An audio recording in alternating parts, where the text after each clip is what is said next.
Antes de mais, gostava de agradecer a vossa presença aqui, nesta sala bastante acolhedora, que foi para nós uma agradável surpresa. Nós estávamos à espera de uma sala tão acolhedora como esta.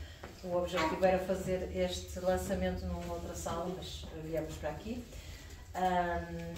E também dizer-vos que depois desta apresentação temos um pequeno apero que fazemos gosto em vos presentear pela vossa disponibilidade, o vosso apoio ao Carlos e a vossa presença, claro.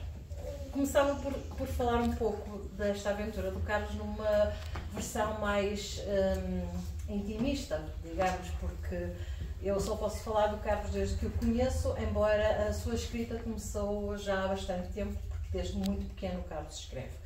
É uma paixão que eu acompanho desde que, penso, a Dona Odete, que foi a professora primária dele, o lançou nas letras, que ele tem o gosto pela escrita.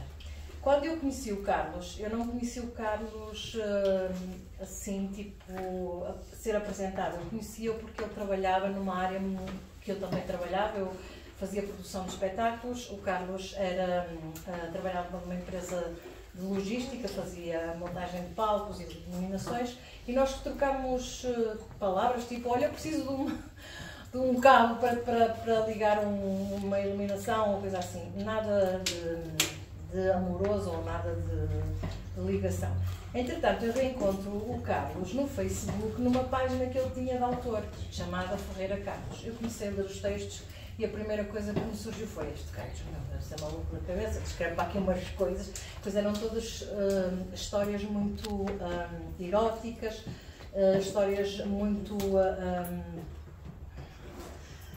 com uma sensibilidade que não é muito comum num homem português. Nós, tirando, não quero ofender ninguém, mas é muito raro ver-se alguém escrever com tanta sensibilidade como eu lia. E, de certa forma, eu comecei a apaixonar-me pelo Carlos já quando comecei a ler. Entretanto, fui procurar a pessoa e quando eu conheci o Carlos, ele era casado, tinha esposa, não sei o quê, e eu assim, não, isso não interessa, não vou pedir amizade. Mas, curiosamente, um dia qualquer, e lembro-me que foi no dia 16 de agosto de 2013, eu fui procurar outra vez o Carlos e ele aparecia-me como divorciado. Eu falei, alto lá, é divorciado, vou-lhe pedir amizade. já tive o aval e pedi-lhe amizade. Pronto. Começamos a conversar, foi uma identificação muito rápida, porque nós tínhamos percursos de vida muito semelhantes. Começámos a conversar e tive palavra por palavra, nós estávamos a conversar que as minhas filhas diziam: ei, tu agora só falas com o Carlos. E o meu filho: e tu não fazes mais nada da vida a ser falando com o Carlos? É de noite, ficas aí, adormeces no telemóvel a falar com o Carlos. Era assim uma coisa, pronto. O Carlos continuou a escrever. E escreveu coisas maravilhosas no Facebook, que com certeza alguns de vocês devem ter lido. E eu sentia-me bastante incomodada porque eu não estava habituada a esta exposição de um homem me fazer uma declaração, um texto. Inclusive eu tive uma amiga minha que dizia: onde é que foste desencantar o homem que te escreve coisas assim? Sei lá, eu até fico intimidada com estas coisas, fico envergonhada, não é assim para fazer estas, mas ele fazia-me textos muito bonitos e tal. E continuou a escrever. A vida continuou, eu enturmei-me mais com o Carlos, decidimos ter uma relação, fizemos um conhecimento. Eu vim cá à Suíça conhecer o ambiente do Carlos, viemos todos, os meus filhos e eu viemos conhecer a Suíça, viemos em fevereiro de 2015, viemos conhecer a Suíça. Entretanto, o meu filho, curiosamente foi o meu filho, que viu numa churrasqueira onde nós frequentávamos um anúncio a dizer que precisava de uma pessoa para ajudar. E chegou a casa: mãe, eu sei ali uma coisa, precisava. Eu fui lá falar com a senhora disse: pode ser, e não sei o quê. E eu voltei para a minha cidade, para Guimarães, e disse: eu vou-me embora, eu quero ir para a Suíça. E decidi vir para a Suíça, nunca ao colégio nenhum. Vim para a Suíça com os meus 3 filhos, claro que, entretanto, o meu ex-marido, que está aqui presente, ficou com os meus filhos durante o período que eu vim para cá para me adaptar, conhecer o ambiente, arranjar trabalho e por aí fora. Vim para a Suíça e começou a minha relação com o Carlos aqui na Suíça e a relação também com o que o Carlos fazia a nível de escrita. O Carlos é uma pessoa que escreve solitariamente. Ele não é, por exemplo, não chega a casa e pega num caderno e vai escrever. Ele não, ele, por exemplo, possivelmente o fará no intervalo, na pausa quando anda a conduzir o caminhão, possivelmente fará essa escrita assim, ou quando depois do trabalho resolve parar um bocado para fazer o seu momento zen, como eu costumo dizer, e lembra-se e vai escrevendo umas coisas, e é assim que o Carlos escreve, de uma forma muito solitária.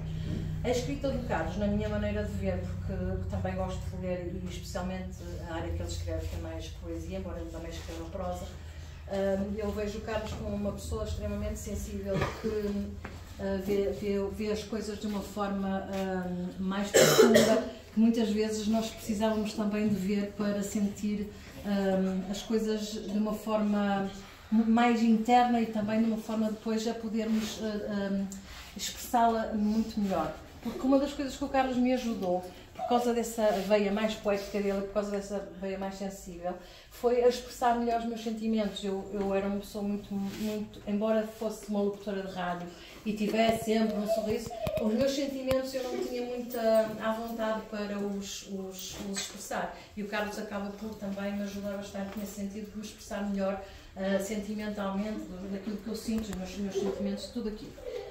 Entretanto, o Carlos faz parte das nossas vidas, tem sido um suporte imenso para a minha família e também nesta altura em que vocês sabem que perdemos o Henrique há cerca de 3 anos atrás, com quem o Carlos tinha uma relação extremamente bonita, que era, no fundo, uma relação de amigos, muito amigos. O Carlos veio trazer também à nossa família um suporte emocional extremamente valioso, que nos trouxe muita estabilidade, a mim e às minhas filhas e ao Henrique, e acabamos por trazer este sonho.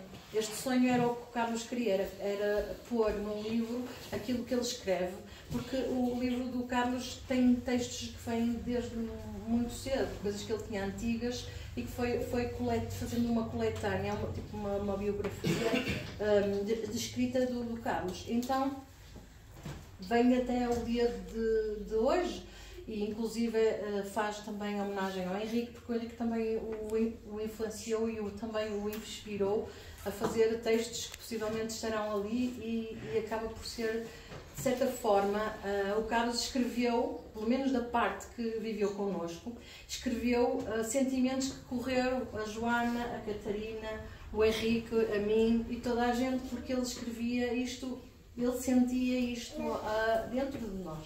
E o bonito da poesia, e o bonito da escrita é isso, é deixar em palavras os sentimentos que nós muitas vezes não temos à vontade, nem coragem para poder expressar, e os poetas, os escritores, põem em palavras estas coisas bonitas, ou contando histórias, ou escrevendo poemas, ou fazendo prosas. É assim que a literatura é uma mais-valia para qualquer pessoa que queira pelo menos saber não só o que é a nossa língua, que é riquíssima e tem extremamente um valor imensurável, porque muitas pessoas não sabem, mas é uma das línguas mais faladas no mundo, e é um orgulho ser portuguesa e ter uma língua muito falada, e não só, porque também o escritor leva até nós um mundo de fantasia, de imaginação e de sentimentos que despertam coisas bonitas dentro de nós, e acho que é uma mais-valia termos sempre 2, 3 livros em casa para poder ler, para de vez em quando, num momento mau,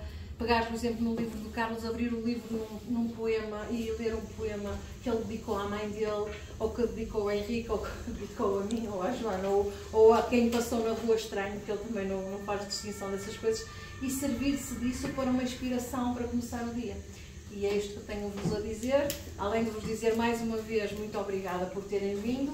Fui tipo a primeira a lançar aqui esta apresentação, e também dizer-vos que vale a pena ficarem, temos ali uns petisquinhos muito bons e que fazemos todo o gosto em que se permaneçam e que nos acompanhem, para depois, se quiserem ter uma palavrinha. E já agora, se quiserem, o livro custa 15 francos e ajudam também o autor a crescer, não só no seu percurso